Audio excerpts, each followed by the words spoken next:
3, 2, 1. The following Pulpery podcast is brought to you by The Goddamn Sauce.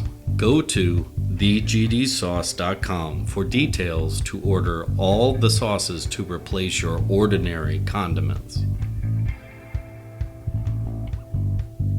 Welcome to the Pulpery Nerdcast with Brock and Ben. This podcast is where we discuss the nerd culture headlines that intrigue us and those minor details that enrage us.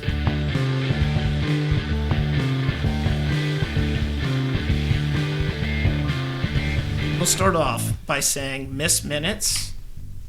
She's terrifying. Yeah, it's a good villain. Oh. Giving it a villain a sweet country accent is always a good idea. Darling. Yeah. Oh, she is You know what they should do? I just thought of when she takes physical form, she doesn't need to take Ravona or anything, even though we find out Ravona and Timely are Dolly Parton should play her. Interesting. I'm telling you. Or maybe Reba McEntire, but dressed as Colonel Sanders like she used to. You saw? Please tell me you saw John Oliver. Yeah. So I love the Planned Parenthood Alito's mom. Yeah. Oh my God. That's fantastic. Church of Satan, I love you. They don't, not a physical Satan, just in name only. Sure. Which is probably where Miss Minutes came from. Right. Is Satan's heart and soul, because she is fucking terrifying. And the last episode, because the new one comes out tomorrow. Right. Episode 4. Oh boy, does she show how terrifying she is. Yeah. Because you had, I can never, the lady of the woman who breastfed her 15-year-old child for Game of Thrones. She was Vale, Lady of the Vale, right? Sure, yeah. Her and their resistance to General Dox and Loki. Yes, is General the Dox, yeah. Exactly. Okay. And Brad. Brad made a terrible decision when Ravona and Miss Minutes gave him the option. I mean, the guy wants to live. And he does. And he wants to be in his own little, like, he wants to go back to his world so that Miss Minutes can take over everything, right? Yeah, where he's like the Robert Wagner of his generation. Exactly. Yeah. Like he could, yes. I was thinking Jared Leto of the early aughts. Sure, why not? Seth Rollins has this grand design of Jared Leto playing him in a biopic. Nice. And I went, I've never wanted anything more in my entire life. Dead serious. Dead fucking serious. So yeah, Brad wants that, where Dr. X, or whatever the fuck her name is, Doc Ock woman. General Dox. There you go, Doc Ock. They said no and paid for it. Yeah. That... but that was after, like, Sylvie and Loki convinced them to not give in. Right. Yeah. Like, no, they can't control it. If it needs to exist, don't have them do it, because they're just going to murder everybody. Yeah. But then there's that whole, like, do we let everything branch out? Do we not? What happens? And we find that out at the end of this episode. So, yeah, was that the most brutal, like, just unsettling scene in Marvel? Yeah, I mean, I would say so. It's a torture scene, right? And it wasn't quick either. I mean, they drug it out. It was like a lot of deaths. Like Loki, yes, he got his neck broke. Yeah. And maybe Spider-Man dusting. That just pulled at the heartstrings, though. That wasn't like torturous. I'd say only thing I think would be close is Multiverse of Madness. There's some sequences in that kind of... But that's because Sam Raimi was doing it. Okay, I'll do that. Or when they were torturing Bucky. Yeah. At any rate, it's up there. Sans the upcoming R-rated TV MA shows that are coming up on Disney. Oh, yeah. Echo. You saw the still Daredevil's in it. Yeah. Oh, my fucking Christ. And then I saw that Blade's going to be R-rated too. Yeah, I mean, it should. Exactly. Yeah. But I'm glad to see Disney finally going. And the Echo, they said, is rated, like MA, not R. Which, I mean, it should be. I mean, she's a badass. She's basically a fucking assassin. Yeah. A deaf assassin. Right. Or, I mean, she's the opposite of Daredevil. Yeah, there you go. Yeah. Yeah, she can see, she can't hear. Yeah. And they show fucking Kingpin just smashing people's faces in, which I always need in my life. I need Vincent D'Onofrio punching people in the face until their skulls explode. I was going to say, I mean, since they are bringing stuff like that back, could they do Steven Dorff in Blade? Could they bring him back? Revive his career? I'm trying to think. He could play this. I mean, he can't play the bad guy, but he can play a henchman. He could play whatever Kevin Nash or Triple H. Or he could have the Chris Christopherson character. Oh, there you go. Yeah. Yeah. Perfect. And then Wesley Snipes is just a cabbie at some point. He better be in it. I want him to be Nino Brown in it. Complaining about taxes. No, he should be Nino Brown driving a taxi cab. He's like, I used to be king of Holland. Right, yeah. Yeah. Fuck. Go watch that movie. So anyway. So needless to say, much like our conversation here. Spaghetti strings. So the sacred loom that Mr. Timely made a small version of that his other dimensional self. And I love how other people's selves are teaching. We'll get to Obi's gigantic temp pad. Oh my God! Or not even that. His diorama of how to fix the loom. Right. But and it's this is you. It's and Loki and he had that yes. Are fighting over who's the one in the suit. And then Sylvie's like, you can't even fucking see the person. It doesn't even fucking matter. But when he gave him the book, he was like, you wrote this. I am an author. Yes, you did. But and this happens in the next episode, but he builds the little thing, basically a phone that they carry around to open the I call them Dune doors because it looks like the fighting stances in Dune. This motherfucking chair. I'm going to jump out the window. But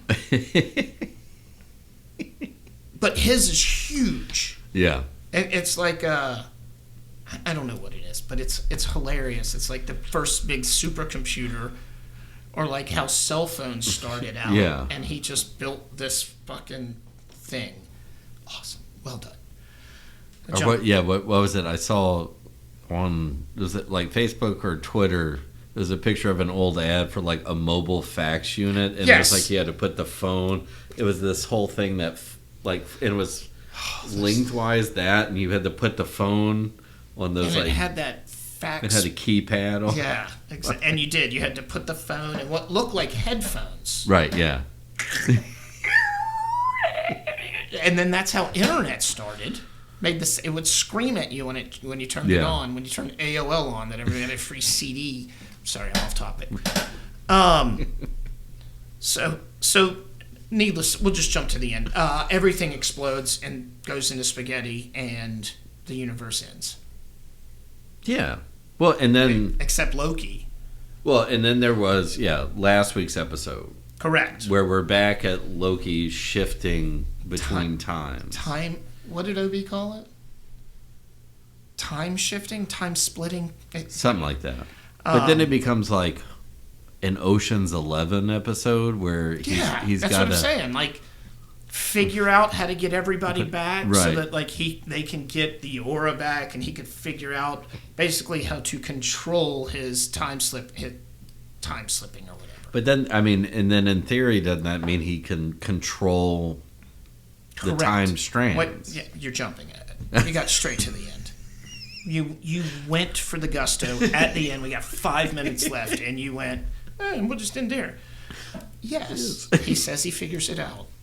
Well, no, it's I think you're right at the intermediate in that he is he figures out how to stop himself from shifting. Exactly. But and control where he goes I'm just prophesizing about. Oh, okay, that's fine. You're Nostradamus. Yeah. I wanted to. Never mind. I'll do that off camera. So yeah, him and Obi, who is an author, who moonlights as a PhD theoretical physicist. He moonlights as that. But his passion is in fiction. Is epic sci-fi novels. Sci-fi. It provokes thought. Yeah. And not never mind. He's the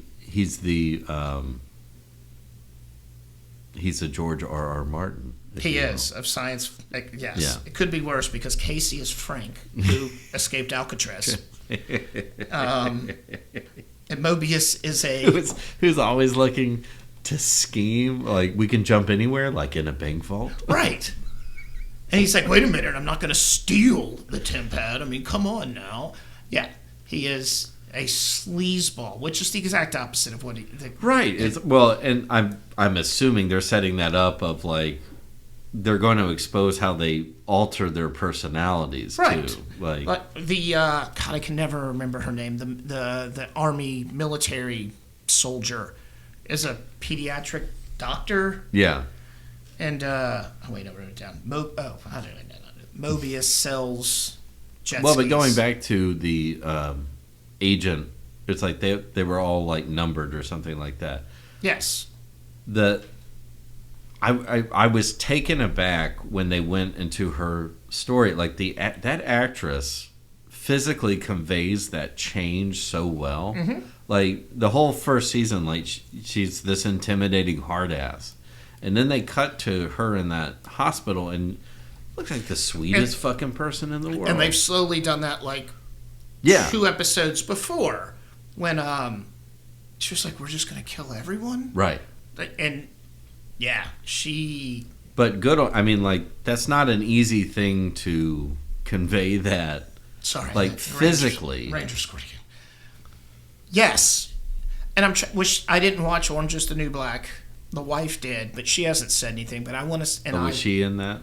That's what I don't know. Yeah. And I only say that because while the wife was watching it, I was doing something else. Who knows what I was doing? But sometimes I would get into it, like there were, it was okay. The only reason I say that is because that's a whole other discussion. The female in Peacemaker. Yeah. The lesbian. Yeah, she was tasty in exactly. Orange Is the New Black. Yeah. She was tasty. So, anyways, it takes again. OB seems to be OB's a perfect name. Yeah. Because he is Kenobi at this point. And or if they went with Data, that would have been good too. But that would have been too on the nose.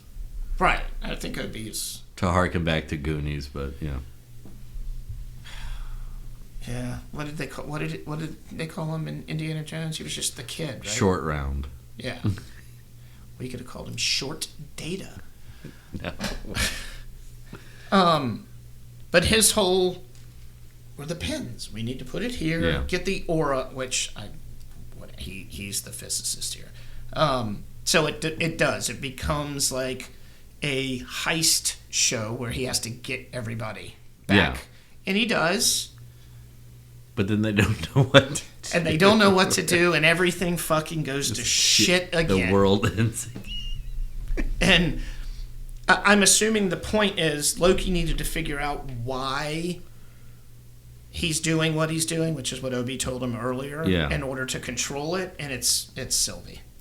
Well, and then the other interesting part to me, and we talked about this when we were recapping season 1, is like season 1 is you see, a time jump back Loki. Yep. Learning all the lessons that he learned through all those other movies that we saw him. But we want to take this time to thank you for supporting the Pulpery Podcast. We are available on all podcast platforms, so please follow us and turn on the downloads. You can always delete them later. If audio is not your thing, we are on YouTube. Check out our page and hit the subscribe button, like our episodes, and share with all your friends. Follow us on all the socials for our latest content, and additional takes on the latest stories and news.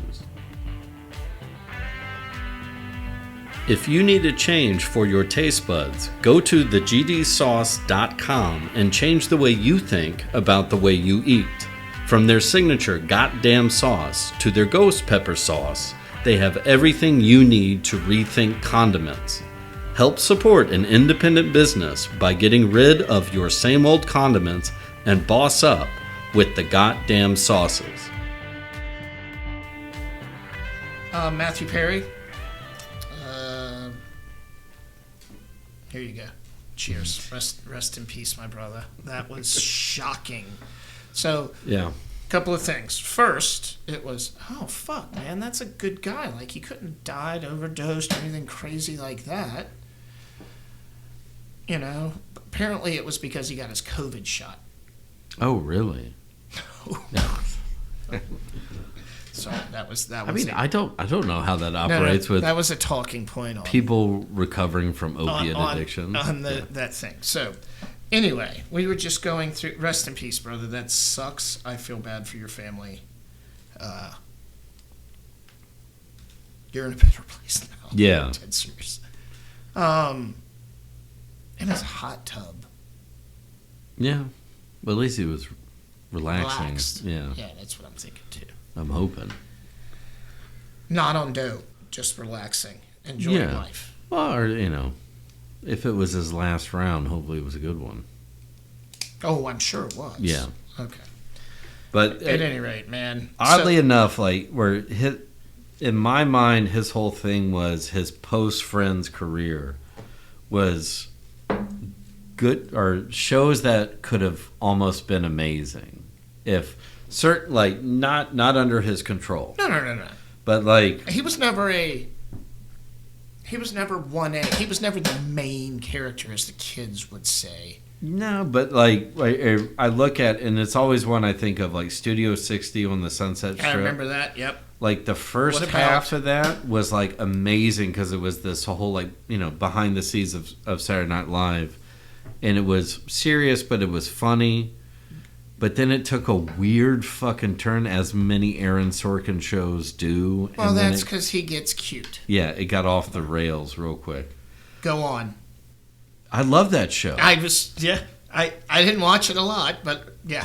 It was like, I mean, sports talk, guy going through therapy. Yeah, like, what's not to like? And it's like me. Yeah, and I forgot he was Benny in Fallout New Vegas. I had forgotten about that. Was he? Yeah. No. Yeah, I'm looking at it right now. So am I. He voiced Benny. But yeah, like Benny. Go On should have been a. It lasted two seasons. No, 3. one. Really? They had 22 episodes in one season. Yeah, I mean that's a 1 season order.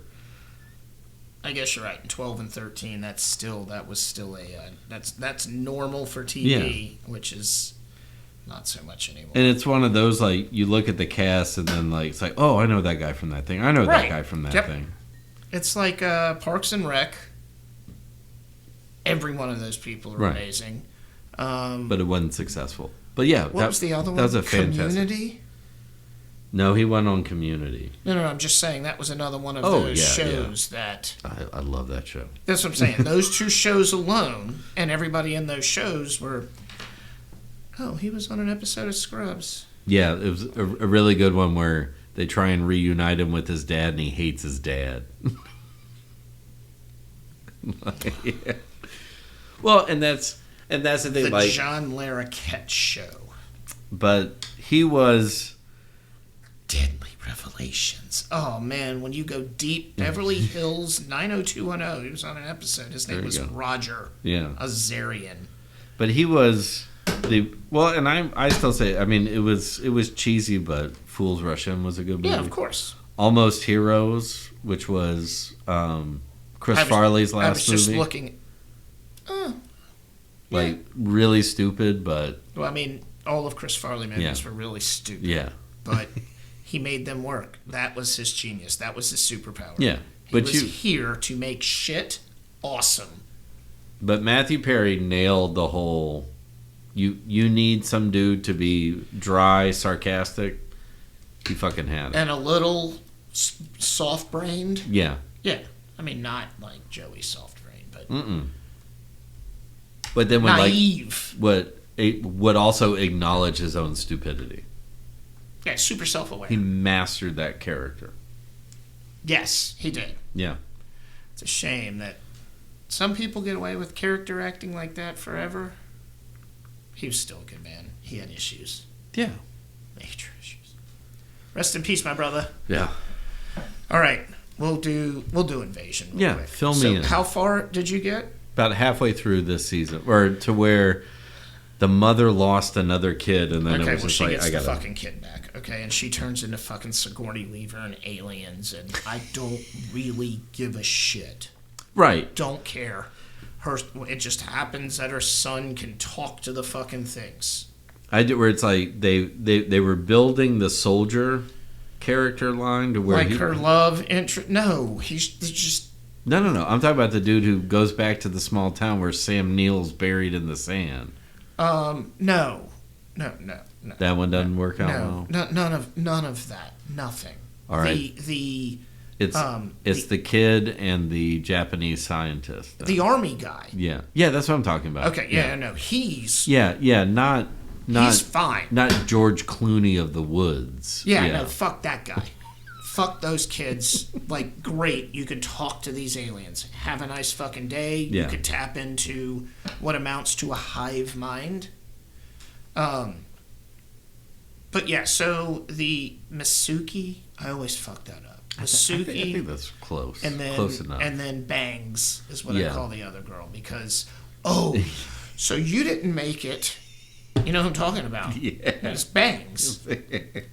So, you know the wannabe, like, evil guy? Yeah. The wannabe Elon Musk? Yeah, he gets 86th. Of course. Exactly. It was fucking beautiful. Fuck that guy. I mean, that happened to Paul Reiser in Aliens. It's going to happen to every other dude like exactly. that. Exactly. It will always... The only person who survived that, Giovanni Ribisi in Avatar. That's true. He's the only one who has survived that douchebag corporate role in a sci-fi movie. That's it. Charlize Theron even died. Yeah, you're right. Was that Prometheus? Yeah. The other one. No, it was Prometheus. Yeah, she even died in that role. Oh, no. It was, yeah. And fucking, Idris Elba. Yeah. You fucking beautiful human being. And the guy from Memento, Guy Pearce. Yeah. And all of his shit. Yeah. So where was I? Oh, Invasion. Right. So yeah, he gets 86th. And it's the same thing we've nagged at since we've watched it. Like, the kids can get a little too young adult. And not that there's anything wrong with that. And I understand that you've got what amounts to 4 different lines going. Yeah. Right? There's a specific word for it, but whatever. Storylines going. I get it. You kind of need to keep all of your audience invested. But Casper's cool. Yeah. Always thought he was a heel. But he's not. He's cool. And No. Casper's the coma kid. correct. His villain in the first season Is now like who is now like you realize like his parents are completely terrible. shit. Yeah, his parents were terrible. Yeah. And his sister was just young enough to like not had to deal with it, but kind of. But then like calls everybody out on their shit. Exactly. Like she's from AbFab or something. Yeah, she's just like in the background. She's just like that person, the character that was on Stranger Things. They leaned into a character like that too with what's his face's sister.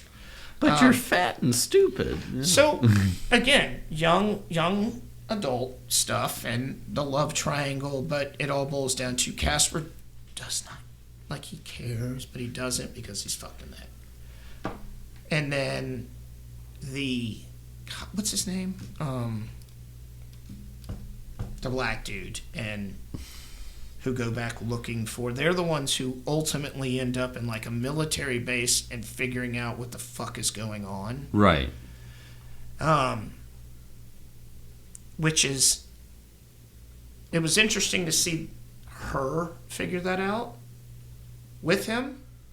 And God, who else did they talk to there? I can't remember how he got from point A to point B. Because Masuki was basically, her thing was, she knows she can get into the alien mind. Right. Knowing, like, if they can get to her, she can get to them. And she was teased by her lover. Right. Excuse me. So she's willing to give in what she does. Like, she sacrifices herself to become one with the Hive mind, which is the only thing I can think of. They sure, keep saying yeah. that. You know, the whole Independence Day thing. I mean, that's what it is. Sure, yeah. You kill the mothership, everybody fucking dies. Easy. That's a sci-fi trope. Yeah. So she's the virus that infects the hive. Correct. Yeah. So it all ends up with the big thing is that Casper and the black dude, what was his name? The dude who was in John Wick? The character's name is Trevante Cole. Thank you. So yeah. Trevante end up in the mind somehow. I think he went through a portal and Casper, just because Casper's Casper. Yeah. And it's like this giant maze, and then that's it. It ended. So it's going to be a third season. Yeah, so it's at end game at this point. Huh, interesting. Yeah. I mean, it's the shit that makes you keep watching, but then you see it and you're like, oh man, I really loathe these characters. But every show has those characters that, like, you just don't, you want to fast forward through their storyline.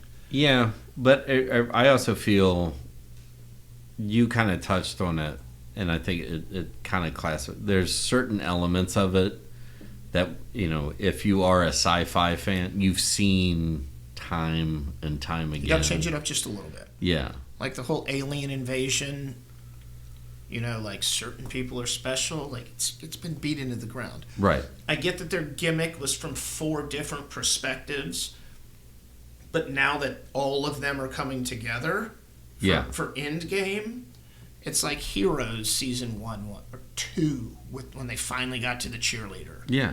Like it was kind of like that, just a little. Sure. Yeah. Real quick, John Cena, motherfucker. There was an event Saturday in the Kingdom of Saudi Arabia. I've been told that I need to say Kingdom of Saudi Arabia. So Cena wrestled, and he got murdered by Solo Sikoa. Okay. About the youngest of the bloodline or whatever. Yeah. He got the crap beat out of him. So, and he's been hinting cryptically that might have been his last match. More it is. Good job. He went out on his back like you should. And he hadn't won a match in like 2,000 days or something ridiculous. Right, yeah. So it was all like, can he still do it? No, he can't. He put a younger kid over, so now that kid is the fucking man because he retired John Cena. You know what he should do? He should, like, manage his own group. But will eventually be back, but he's going to Hollywood. His time's up. I think he has one. He can't have a last match without them hyping it up as a last match. Right. And I hope to Christ whatever his last match is against the World Heavyweight Champion so that he can win it for the 17th time and then officially pass Ric Flair. There you go. And Ric Flair, I love you. You're kind of a sleazebag. Yeah. Yeah. Just look up anything on Ric Flair. You just got to look at the dude. Be careful when you Google Ric Flair. That's all I'm going to say. You might come across some stuff there.